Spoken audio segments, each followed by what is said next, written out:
It's Nick's Psychotronic History of Sci-Fi, Part 2. How many of you know where Buck Rogers comes from? A comic book? A movie? Try a pulp fiction magazine. First appearing 2419 AD in Amazing Stories. There's more Gernsback for you. Written by Philip Francis Nolan, the story follows the adventures of a guy who gets trapped in a coal mine with radioactive gas and goes into a state of suspended animation. Hey, it happens.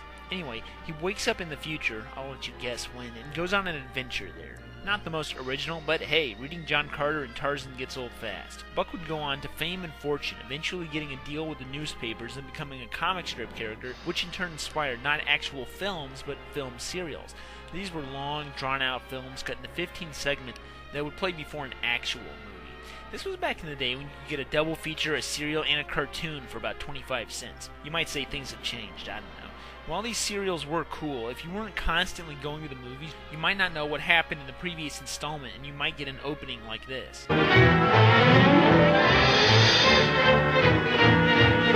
Look familiar? These were the television of the day, coupled with radio, of course, of which Buck had a series. He also had a real television show that only ran for about a year, which showed his decline in popularity. There was, of course, Duck Dodgers from Looney Tunes, but that's another animal entirely. By the way, Duck Dodgers was nominated for a retroactive Hugo Award in the early 2000s. Weird.